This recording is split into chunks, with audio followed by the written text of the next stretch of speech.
Hey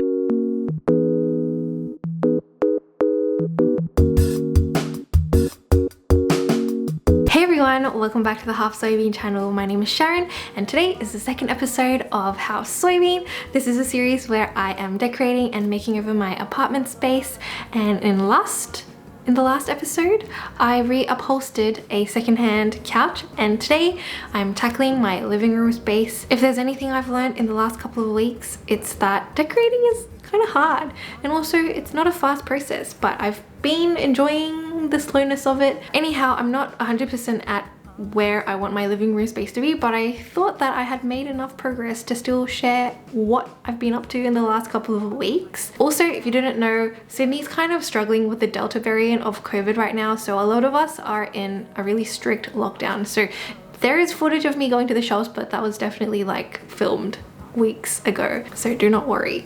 But other than that, let's get started. Before I even moved, I actually went thrifting to see if I could get any cute decor pieces, and I've been loving that Danish pastel aesthetic, so I wanted to find some pieces that gave me that vibe. As soon as I walked in the door, I actually found this shell vase which was right up my alley and it was so cute, and then I found this shell board, kind of cute but not really my style, so passed on that. Then I found this cute framed tulip tile. Yep, definitely put that one in my bag. And this pink thing, also kind of cute but really couldn't think of a way to use it, so I ended up leaving it behind. I also left the knot cushion because I knew I'd be making full cushions anyway. And this body shaped glass, which I was hesitant about, but then I saw potential, some DIY potential, so bagged that one too.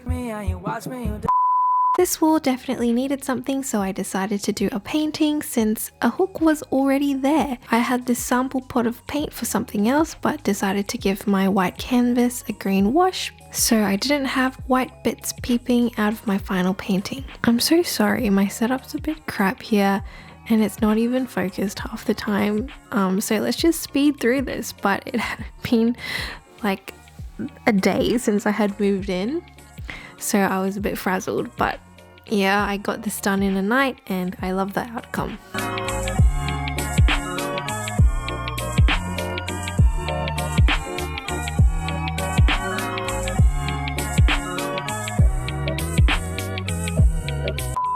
So remember that body glass? I wanted to paint it with that baking soda ceramic hack thing, which I'm sure you've seen already, but basically you just mix baking soda and acrylic paint and you could paint it onto glass. I love the body part decor trend and I think it's really cute, but it can be a little bit pricey. The candles, planters and stuff like that, you know. Anyway, this glass was only like $4, which is a steal, and I ended up doing about 3 coats of the baking soda paint.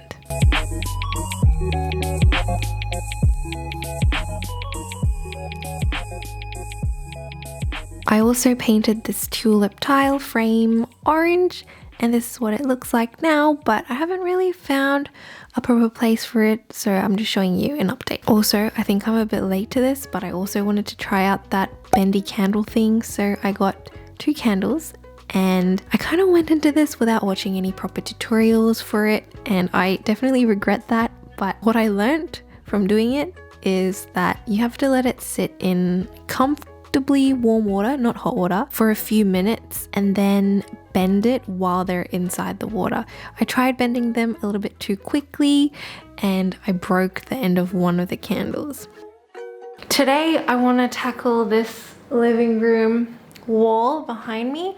I've got kind of a TV unit behind me and I really want to do like a feature arch wall and then have my TV set up. Yeah, so this is going to be renter friendly and I'm going to use this hack that I saw. I'm not entirely sure if this is going to work or not, but I'm praying that it works.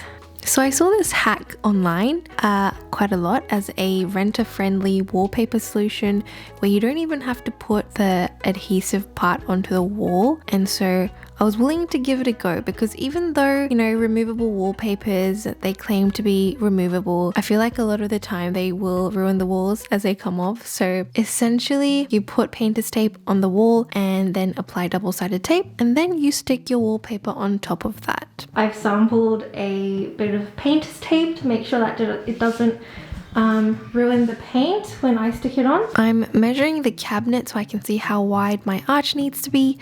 This cabinet actually really is just a means to an end at the moment, and I definitely want to get a new, or I don't know, just a different TV unit, because I don't think this suits the space very well. The height doesn't match, but you know, I just need something there right now. I will see what I can do with the cabinet though, which will be like another episode probably, and it'll go in another room most likely.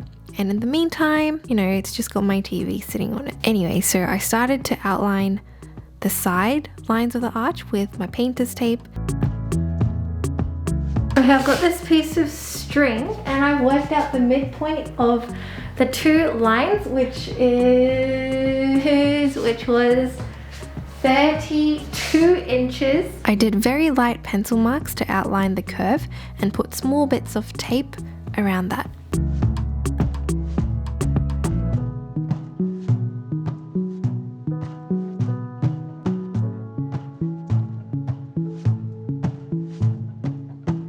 Then I put up my grid.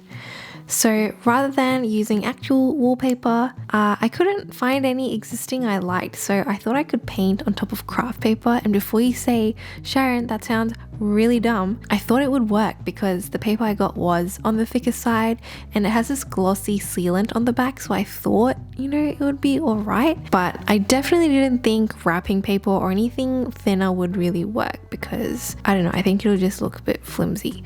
Anyway, I started noticing it was getting a bit wrinkly, but I decided to push on to see what it would look like with the paint on it. But you know, I soon realized it just wasn't gonna work. The paper wrinkled up from the moisture in the paint, and you can see the tape lines. And now in retrospect, I don't even know why I just didn't try a smaller surface, but you know, hindsight is always 2020.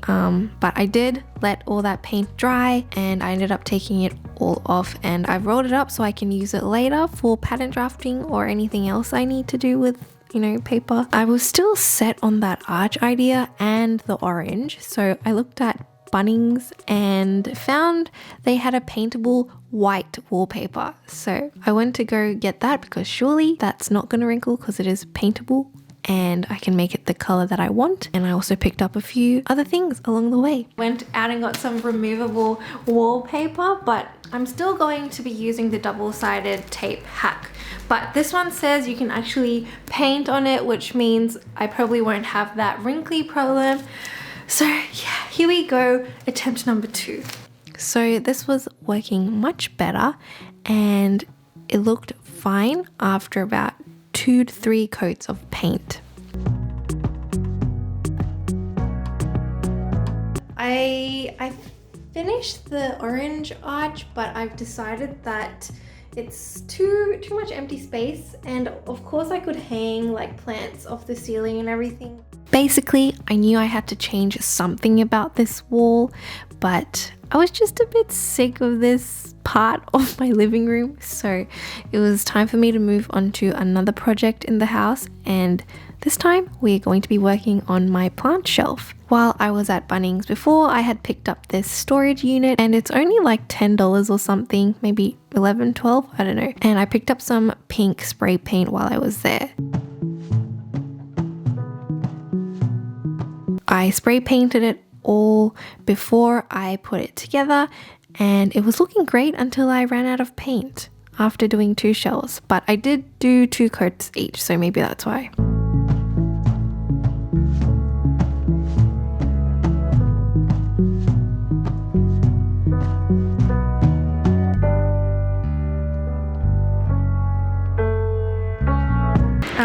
There's not a lot in here, is there? I've run out after 1 spray. I haven't even gotten through all the shelves yet, but I'll just get another can when I can and then finish off the rest of the job. And then I just assembled the shelf according to the instructions, and it was really, really simple, and it looks great, and I think it's very cute.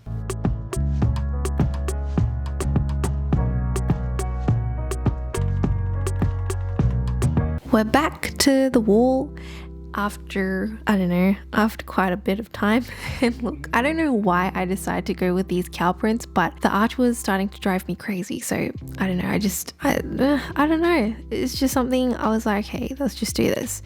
And so I used the existing arch pieces to cut out the shapes and put them on the wall with the same painter's tape and double-sided tape method. And I also started adding them to the ceiling, but once I added more, it ended up making me feel a little bit claustrophobic, and it made the ceiling feel really low. So I removed them in the end.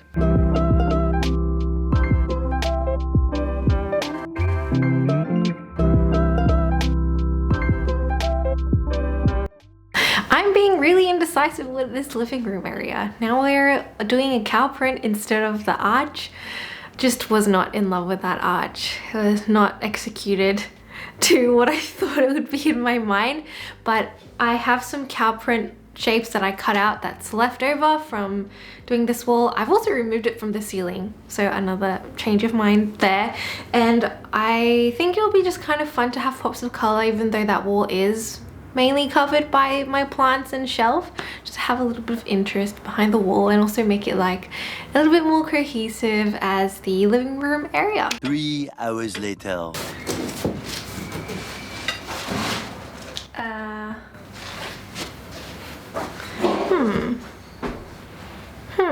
I hate it.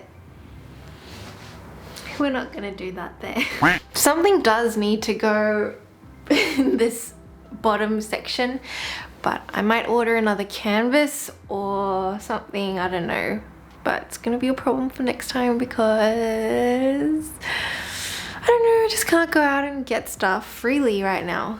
We're in lockdown, but I'm gonna put my plant shelf back where it belongs and just pretend I never did that.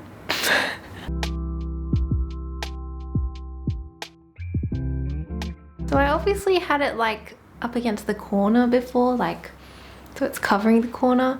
But now I'm like, do I just want it up against the wall? I don't know, I'm so indecisive about this stuff. Let me just try put it up against the wall and see. And then I'll probably change my mind again.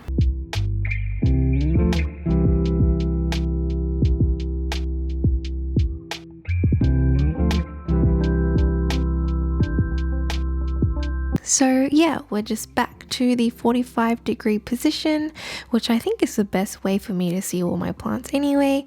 And I just put the plants onto the shelf, and I'm itching to go plant shopping, but I'll probably be in lockdown for quite a while from now. The brown pot ones still need to be repotted as well, but yeah, I won't be able to do that either for a while. And I also want to make some cute baskets for them, which I think will be in my next living room update, whenever that's gonna be. I grew this monstera from like a tiny little nursery pot that I bought. I was wondering when she was gonna sprout some new leaves, and look, you can see she's getting a new leaf there. And she's also getting a new, focus. She's also getting a small one there. And those are 2 new leaves since I have moved.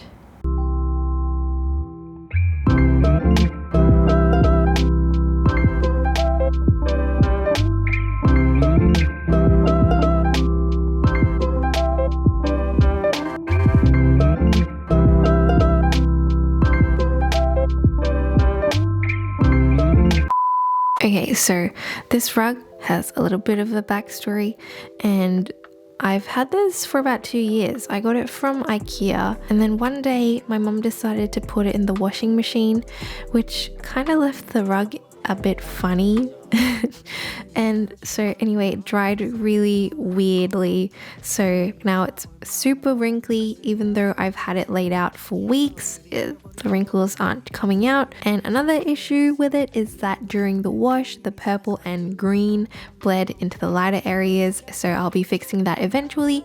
But for today, I'm gonna give it a vacuum and try to steam it so I can get as much of the wrinkles out as possible. I wouldn't want such a great rug to go to waste just because, you know, it's a little bit wrinkly and the dye is a bit weird, but anyway, this is a 2 by 3 meter rug, which is a pretty big rug, and it's been great for covering up a lot of the tile.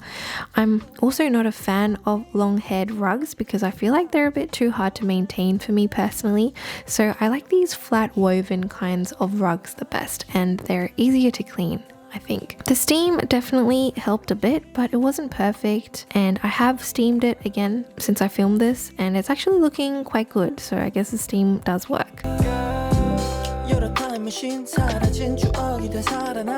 It's a bit ruined, like it looks like tie-dye, but you know, that whole section, this section, those little bits, they all used to be just cream, but now it's like super wrinkly, and obviously the dye has bled through from the green and also the purple. So I am going to be dyeing this, or painting, I don't know, the rug, so it's not such an eyesore. And for the time being, I'm putting another rug. I'm putting this rug on top so it kind of hides all of that stuff, but yeah, that's where we are. This is another IKEA rug I have, and as I fix the larger rug, this black one I'll move to a different part of the house, but for now it's just gonna sit on top of there. And my mum also thrifted that coffee table for me, and it's originally from IKEA as well. But that's all for this week's episode. Here's what the living room looks like so far. So this is what it looked like before, and here's what it looks like now. Look, I think I'm on the right track, and I think the walls look nice for now. And I love my plant corner the most. It's probably my favorite part of the living room.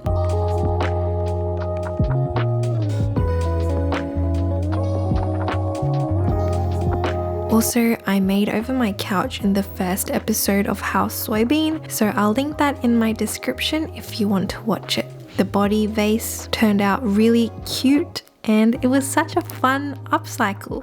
I would definitely recommend the baking soda paint.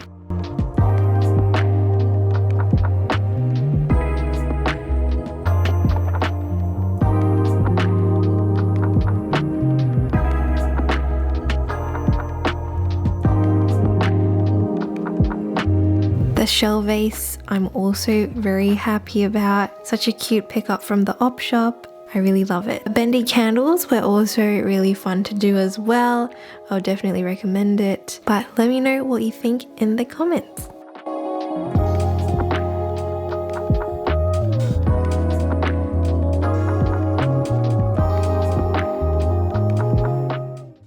Enjoyed today's episode of SOYBEAN. I had so much fun decorating in the last, I don't know, several weeks, and thank you so much for watching. I will see you very soon in the next video. Bye!